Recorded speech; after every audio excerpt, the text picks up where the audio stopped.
கடலூர் மாவட்டம் செம்மங்குப்பம் அருகே ஒரு 3 குழந்தைங்களோட உயிரை காவு வாங்கியிருக்கு. குழந்தைங்களுக்கு என்ன தெரியும்? பள்ளி வேன் மீது ரயில் மோதியது. பள்ளி வேனில் பயணித்த 3 மாணவர்கள் உயிரிழந்தனர். ஒரு அலட்சியம். அதாவது சென்ட்ரல் கவர்மெண்ட் வேலை, ஸ்டேட் கவர்மெண்ட் வேலை, என்ன பண்ணாலும் அதிகபட்சமாக நம்ம சஸ்பெண்ட் தானே பண்ண போறாங்க அப்படின்ற ஒரு அலட்சியத்தால பண்ணக்கூடிய அட்டூழியங்கள். கிட்டத்தட்ட ஒரு 4 பேரை இழந்திருக்கோம். நம்ம இழந்திருக்குன்றதை விட கொன்னுட்டாங்க. அதுதான் உண்மை. ரயில்வே கேட்டை கிராஸ் பண்ணும்போது ரயில்வே கேட் கீப்பர் கரெக்டாக இருந்திருக்கணும், இல்லை டிரைவர் கரெக்டாக இருந்திருக்கணும். இந்த ரெண்டுமே நடக்கல. 2 பேர்கிட்டையும் அலட்சியம். நீங்க பாத்தீங்கன்னா அவரை கேட் கீப்பரை அதிகபட்சமா என்ன பண்ண போறாங்க? சஸ்பெண்ட் பண்ணுவாங்க. கொஞ்ச நாள் கழிச்சு அவரோட குடும்பத்தை பார்த்து திருப்பி சேர்த்துப்பாங்க, ரீஜாயின் பண்ணிடுவாங்க. அப்படி போயிடும். இங்க இந்த கேட்டு ப்ராப்ளமால இறந்த உயிர்கள் நிறைய இருக்கு. இப்ப நான் இதை பேசுறேன்னா இதை நான் எக்ஸ்பீரியன்ஸ் பண்ணியிருக்கேன். இது ஒரு நியூஸா எடுத்து பேசும்போது தான் நிறைய பேர் நினைக்கலாம் வியூஸ்க்காக பேசுறோம். உண்மையாலுமே வியூஸ்லாம் கூட கிடையாது. வியூஸ் போதோ இல்லையோங்க, அதெல்லாம் கூட கிடையாதுங்க. இதெல்லாம் நம்ம பேசணும் அப்படின்னு ஒன்று இருக்கணும் பார்த்தீங்களா? அட்லீஸ்ட் வாய்ஸ் அவுட் பண்ணணும் இதுக்காகவாச்சும். அப்படியாவது இந்த வீடியோஸ் நம்மளுக்கு வெளியில வரணும் அப்படின்றது தான் என்னோட ஒரு மெயின் மோட்டிவ். இந்த கடலூர்ல என்ன விஷயம் நடந்தது, அந்த பர்டிகுலர் கேட்டு என்ன டைப் ஆஃப் கேட்டு, எதனால இந்த ஆக்சிடென்ட் நடந்தது, இப்போ என்ன நிலைமை அங்க இருக்கு, ஸோ இதுக்கு யாரெல்லாம் காரணமா இருக்கப்படலாம், அலட்சியம் என்ன, சென்ட்ரல் கவர்மெண்ட் ரயில்வேஸ் அந்த கேட் கீப்பரை பத்தி என்ன ஒரு டீட்டெயிலான ஸ்டேட்மெண்ட் கொடுத்துருக்காங்க. ஸோ இது எல்லாமே நம்ம இந்த வீடியோவில் பார்க்க போகிறோம். ஸோ மறக்காம கார்த்திக் ரவிச்சந்திரன் சேனலை சப்ஸ்கிரைப் பண்ணி வச்சுக்கோங்க. வீடியோ ஸ்டார்ட் ஆகிறதுக்கு முன்னாடி ஒரு சின்ன ஸ்டார்ட் சொல்லிடுறேன். இந்தியா ஃபுல்லாக கிட்டத்தட்ட 1,35,000 கிலோமீட்டர்ஸ்க்கு ரயில்வே லைன்ஸ் இருக்கு. அது கிட்டத்தட்ட இன்டர் கனெக்ட் பண்றதுக்கு ரயில்வே லைன்ஸ். இந்த ரயில்வே லைன்ஸ்ல டோட்டலா 17,918 மேனுவல் கேட்ஸ். அதாவது அங்க மேன் இருப்பாங்க, அதே நேரத்தில் சிக்னல் கண்ட்ரோல் இதெல்லாம் இருக்கும். அது மட்டும் இல்லாமல் 559 அன்மேன்டு.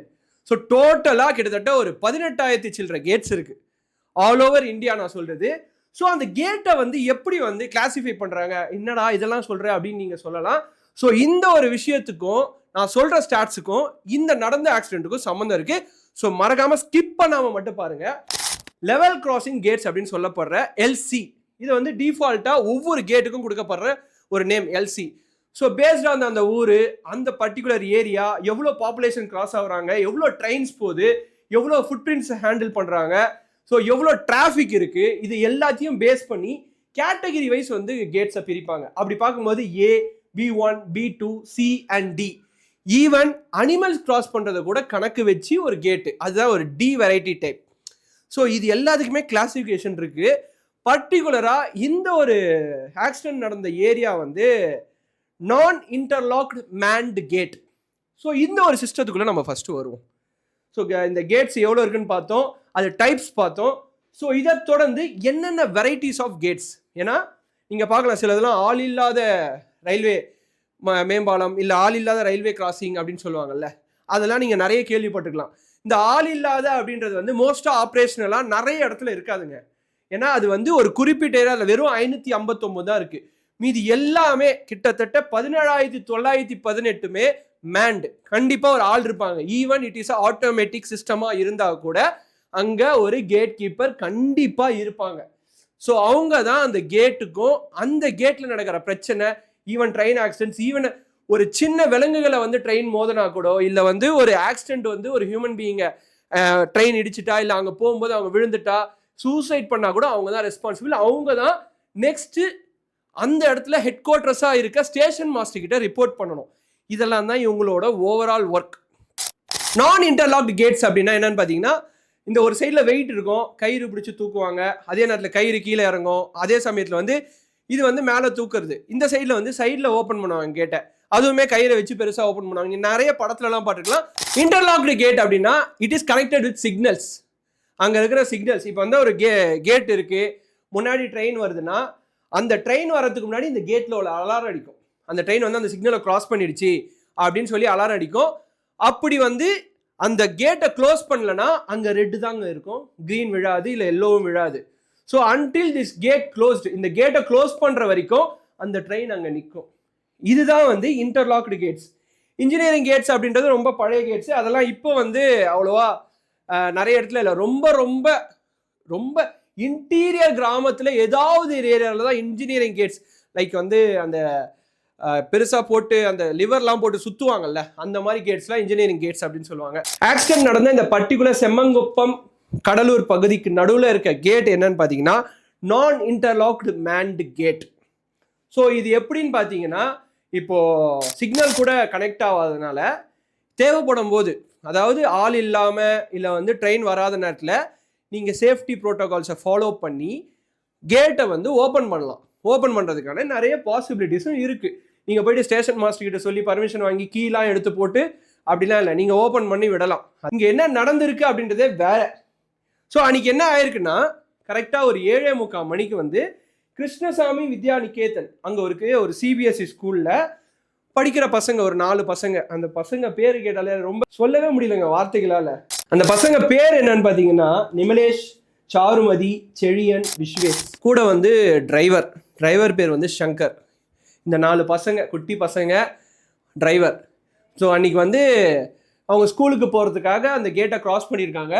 நியாயப்படி அவங்க க்ராஸ் பண்ண டைமில் அந்த ட்ரெயின் எங்கே இருந்திருக்கும் அப்படின்னு பார்த்தீங்கன்னா சிதம்பரம். நேரம்னு ஒன்று சொல்லுவாங்கல்ல, அந்த நேரம் வந்து அந்த இடத்துல அஃபெக்ட் ஆகிருக்கு.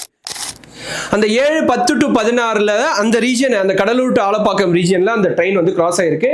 ட்ரெயின் நம்பர் 56813, லைக் விழுப்புரத்துலேருந்து மயிலாடுதுறை. இதோட டோட்டல் ஜேர்னி அப்படின்னு பார்த்தீங்கன்னா 3 hours 20 minutes தான். இட்ஸ் பேசஞ்சர் ட்ரெயின் அப்படின்றதுனால ஸோ ரொம்ப பெரிய ஜேர்னிலாம் இந்த ட்ரெயினு கிடையாது. ஸோ இதுதான் வந்து இந்த நடந்திருக்க ஒரு விஷயம். எக்ஸாக்டாக 7:45 மணிக்கு வந்து அந்த ட்ரெயின் அந்த வேனை இடிச்சிருக்கு. இடிச்சதில் வந்து ஸ்பாட்லேயே 2 பசங்க இறந்துட்டு இருக்காங்க. அதில் நிமலேஷ், சாருமதி ஸ்பாட்லேயே இறந்துட்டு இருக்காங்க. அடுத்தது செழியன், அது மட்டும் இல்லாமல் விஸ்வேஷ், அதுக்கு மட்டும் இல்லாமல் டிரைவர், இவங்க 3 பேரையும் இமீடியட்டாக ரெக்கவர் பண்ணியிருக்காங்க. இதில் இன்னும் ஒரு சோகமான விஷயம் அப்படின்னு பார்த்தீங்கன்னா, ரெக்கவர் பண்ண போன ஒரு 55 years ஓல்டில் ஒரு மனுஷன், அவருக்குமே வந்து ஷாக் அடித்து அவருமே ஹாஸ்பிட்டலைஸில் இருக்கார். ஸோ பாருங்களேன், பிரச்சனை ஒன்று நடந்திருக்கு. அது ஹெல்ப் பண்ண போனவருக்கும் ஒரு பிரச்சனை. இது வந்து நம்ம எதுவுமே பண்ண முடியாதுங்க. அவங்களுக்கு இருக்க ஒரு மனிதாபிமானத்தில் போய் ஹெல்ப் பண்ண போகிறாங்க. பட் சுற்றி இருக்க சூழ்நிலையும் நம்ம பார்க்கணும். ஏன்னா அந்த வேன் வந்து இடிச்சதுனால, அந்த ட்ரெயின் வந்து கிட்டத்தட்ட 90 km ஸ்பீடில் இடிச்சிருக்குங்க. இடிச்சதுனால 50 மீட்டருக்கு அந்த சைடில் போயிட்டு அந்த வேன் விழுந்திருக்கு. ஒரு 50 மீட்டர் தாண்டி விழுது அப்படின்னு பார்த்தீங்கன்னா எப்படி இருக்கும் பாருங்களேன். அந்த வேனோட அந்த impact, train with impact power எப்படி இருந்திருக்கும். அது போய் விழுந்த சமயத்தில் அந்த குழந்தைங்க எவ்வளோ அலறி இருக்கும். இது எதோல இப்போ எனக்குமே வந்து வீட்டில் பசங்க இருக்காங்க, எல்லாரும் இருக்காங்க. ஒரு விஷயத்துலையும் ரொம்ப ஜாக்கிரதையாக இருக்கணும் அப்படின்ற மாதிரி இருக்குது. அதுக்கு ஏன்னா பெற்றோர்களில் எந்த விஷயத்தில் ஜாக்கிரதையாக இருக்கணும் அப்படின்றதே புரியாத புதிராக போயிடுச்சு. இப்போ ஸ்கூலுக்கு போனால் ஜாக்கிரதையாக இருக்கிறதா, இல்லை போகிற வழியில் ஜாக்கிரதையாக இருக்கிறதா, இல்லை வேன் ஏற்றி விடும் போது ஜாக்கிரதையாக இருக்கிறதா, வேன் ஏற்றி விட்ட போது ரோட்டில் ஜாக்கிரதையாக இருக்கிறதா, அதுக்கப்புறம் ரயில்வே கேட்டை வந்து கிராஸ் பண்ணும்போது அங்கே ஜாக்கிரதையாக இருக்கிறதா, ப்ரிகாஷனராக இருக்காது, ஒன்றுமே புரியலைங்க. அந்த அளவுக்கு தான் சுச்சுவேஷன் போயிட்டுருக்கு. ஸோ அந்த மாதிரி அந்த 2 பேர் ஸ்பாட் அவுட் ஆன பிறகு செழியன், விஸ்வேஷ் அந்த டிரைவரை வந்து கடலூர் ஜிஹெச்சுக்கு கூட்டு போயிட்டு அட்மிட் பண்ணியிருக்காங்க. செழியனை எவ்வளவோ ட்ரை பண்ணியிருக்காங்க. அழகிய பெயர் செழியன். கண்டிப்பாக ஆறுதல்களும் கிடையாது, ஆறுதல்களே சொல்ல முடியாதுங்க அந்த பையனுக்கு. அவங்க 2 பேரும் ஒரே வீட்டில் பிறந்தவங்க.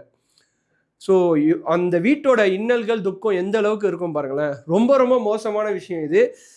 ஸோ அடுத்தது வந்து டிரைவரு வந்து பெரிய காயம்தான், ஆனாலும் வந்து அவர் உயிர் தப்பிச்சிட்டாரு.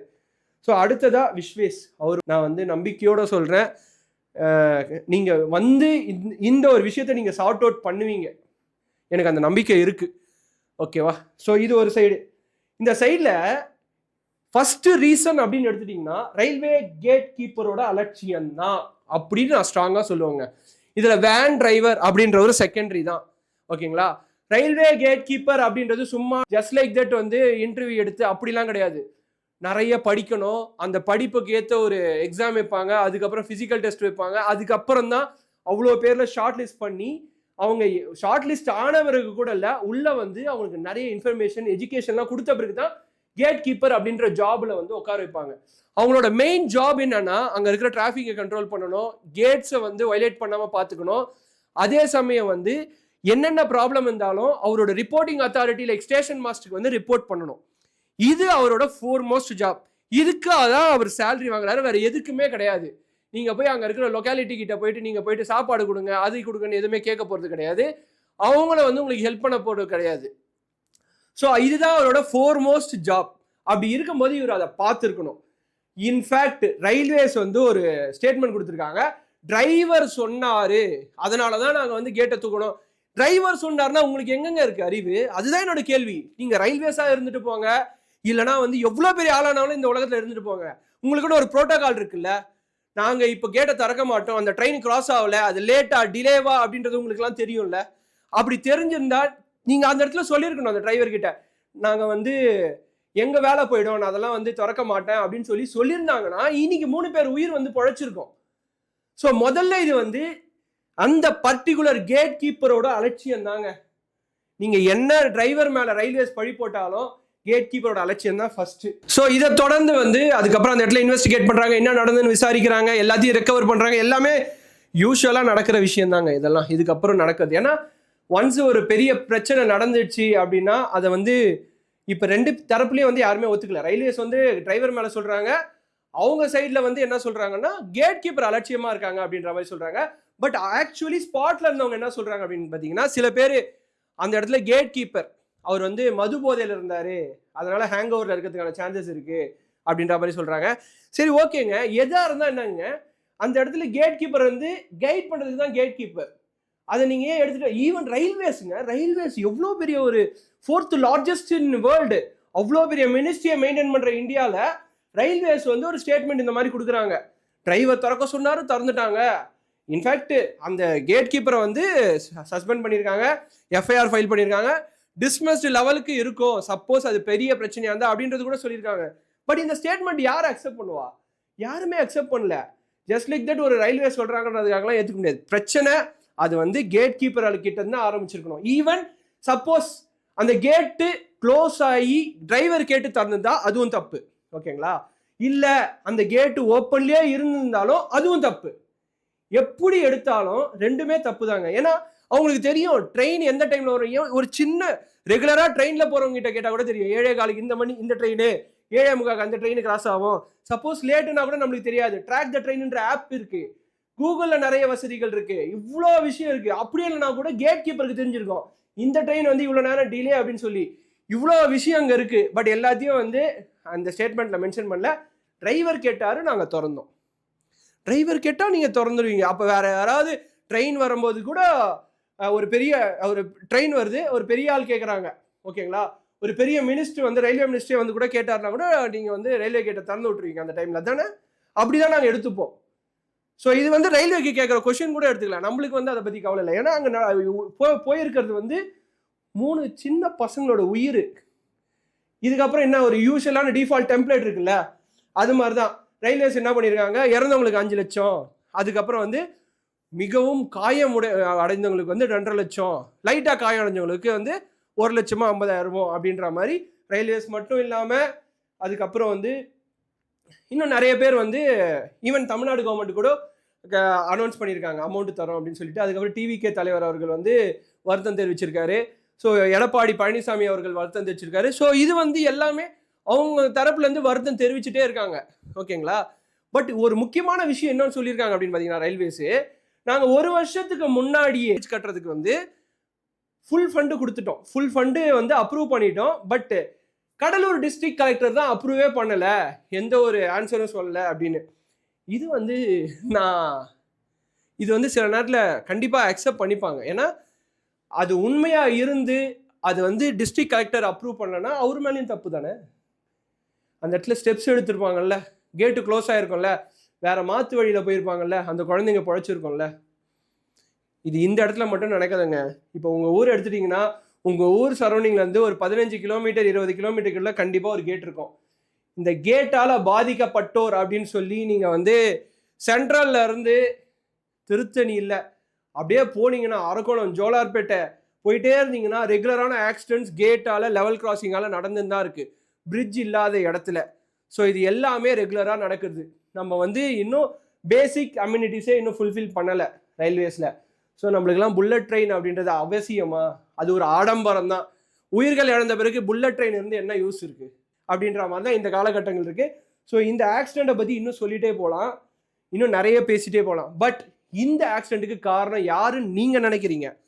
கேட் கீப்பரா, இல்லை அந்த டிரைவரா, இல்லை பிரிட்ஜ் அப்ரூவல் கொடுக்காம விட்ட டிஸ்ட்ரிக்ட் கலெக்டரா, இல்லை வந்து இதெல்லாம் சரியா பார்க்காம இருந்த ரயில்வே மேனேஜ்மெண்ட்டா அப்படின்னு வந்து நீங்கள் மறக்காம கமெண்ட் செக்ஷனில் மென்ஷன் பண்ணுங்க. ஆனால் இங்கே ஒரே ஒரு விஷயம் மட்டும் நான் ஸ்ட்ராங்காக ரெஜிஸ்டர் பண்ணிக்கிறேன். இந்த வழக்கு எப்படி வேணாலும் போகலாம், இன்னும் ஒரு 5 நாளில் இது பேசப்படாமல் கூட போகலாம். பட் ஆனால் விஸ்வேஷ் அப்படின்ற பையன் அவன் நார்மல் ஸ்டேஜுக்கு வந்த பிறகு ஒரு குழந்தை பொய் சொல்லாது, ஓகேங்களா? அந்த இடத்துல என்ன நடந்தது அப்படின்ற ஒரு விஷயம் கண்டிப்பாக வெளியில் வரதான் போகுது. ஸோ கண்டிப்பாக இதுக்கான சொல்யூஷன் கிடைக்கும் அப்படின்னு நான் நம்புகிறேன்.